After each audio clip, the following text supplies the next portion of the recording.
Three, two, one. What's up, everybody? It's me, the conservative Papi. There's a lot to talk about. Al Franken, sexual allegations, and veterans getting deported. Wonder what's gonna happen. Anyway, I have a special guest today, Ed Delgado. But before we continue, let's cue up that bumper music. Mi gente, from Bayamón, Puerto Rico, via Dallas, Texas, it's your boy, the conservative Papi.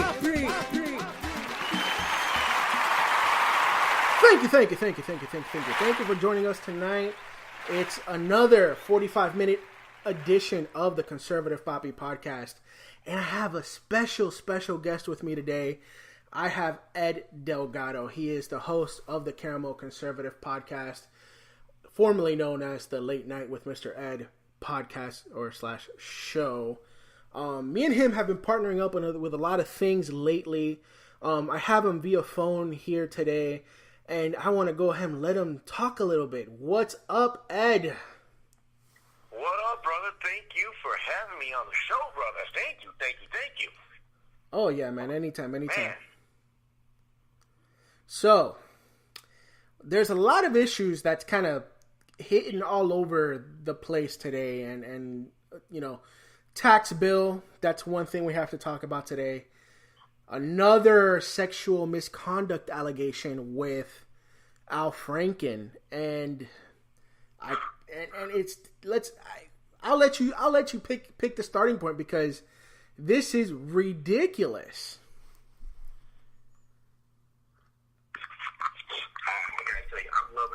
I'm loving it. You know, watching the news lately between Hollywood and I used to work Roy Moore in there and Al Franken now in there. This is like McDonald's. I just feel like I should be running around singing da da da da da. I'm loving it. Oh my God, we might get pulled off YouTube for that. But let's be honest. You know, it's let's be honest, you know. The reporter that she tweeted out today, you know, that it's time to tell her story, and she gave an exclusive to the New York Times with pictures of Al Franken grabbing some boobs. Now, I thought Al Franken was gay. I mean, or was it Dodd, or was it Dodd, the guy that was gay? I don't remember. When those two teamed up for legislation, I just both assumed they were both fucking each other up the ass. Oh, they might have been loving each other just for the moment, you know, just kind of move on. But, you know, this is a swamp that, you know, that a lot of people don't know about. Because what's one thing that goes with power? You know, it's not just power over your constituency. It's power over how much money I can get. Look at all these people. You make less than $200,000 a year, but you spend a few years in office, you come out a millionaire. How the hell does that happen? Well, it happens because you got insider knowledge. It happens because you know people. You get connected. And when you get connected, when you start knowing people, when you start thinking you have real power like that, of course you're going to take advantage of people. You know, and I hate to sound, you know, all Spider-Man like that whole, with great power comes great responsibility, but it really does.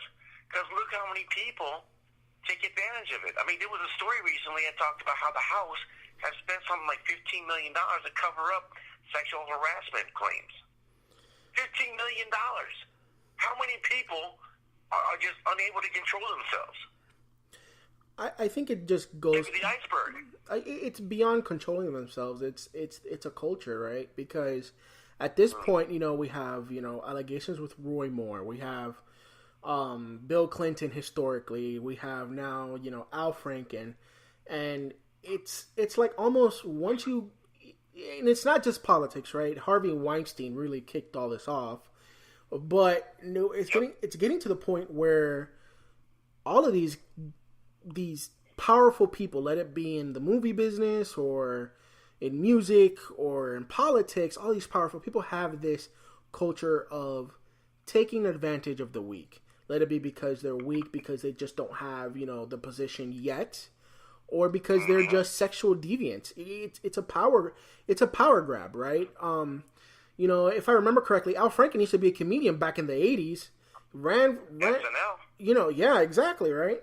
And who knows how many things he did back in the day, you know, especially with no social media. But now that there's social media, he's been fairly quiet. All of a sudden, this lady says it's time to tell her story.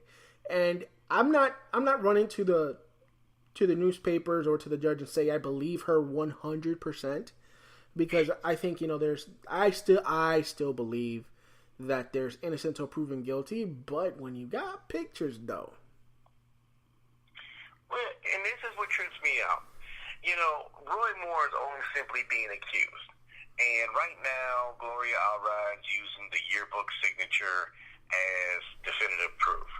Problem is that Roy Moore's got his stamp out there when he was a DA, and he has somebody named Deborah Anderson, who is an assistant to him, who would stamp his name and put DA because she was the one who was stamping the name. So, the jury's still out on that. There's nothing conclusive. Al Franken's a whole different matter. Because you take a look at Al Franken, here you got somebody who you want to do a little sketch, right, with this lady because they were doing a USO tour. So they were going to do a kiss. Well, she decided to play along with it, and he's all trying to, choke her out with his tongue. Well, that kind of goes a little above and beyond. And then she's passed out, and now you saw that picture. She's passed out, and he's cupping her.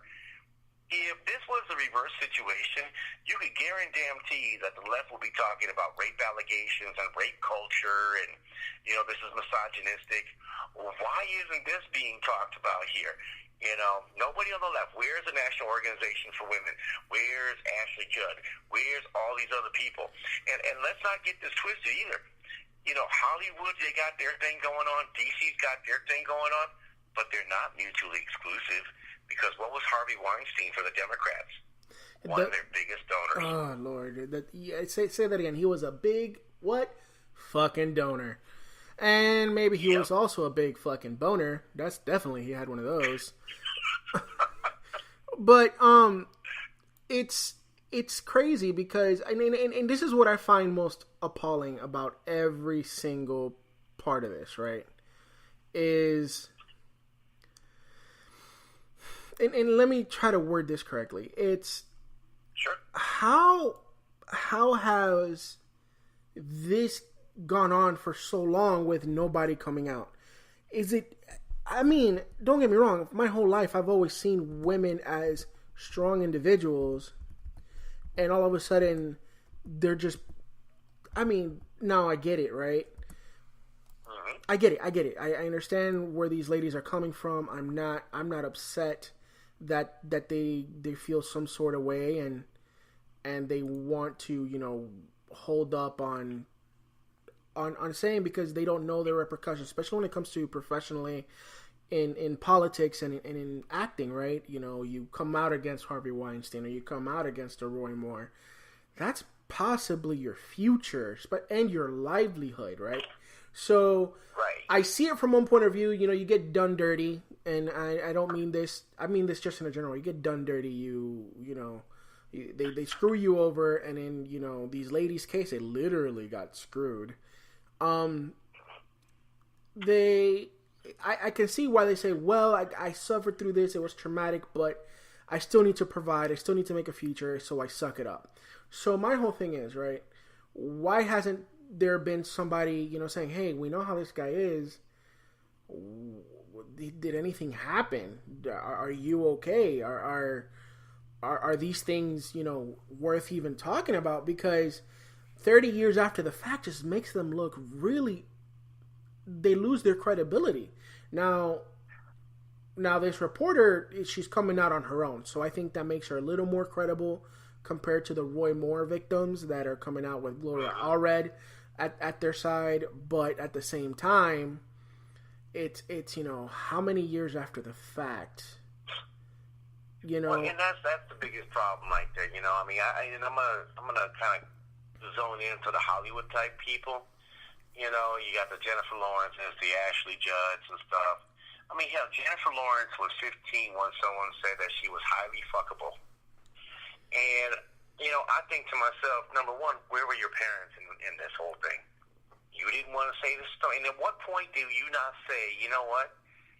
yeah, all the fame and all the money in the world, this is just not worth it. I don't need to get involved in this, you know. And I'm sorry, you know, the modern day neo-feminist movement, to me, is just complete BS, because when I start hearing about, you know, oh, I'm Miss Independent, I'm strong, Ashley Judd talking about, I mean, you heard the words of condemnation the day of the inauguration from her, when she gave her little nasty woman speech.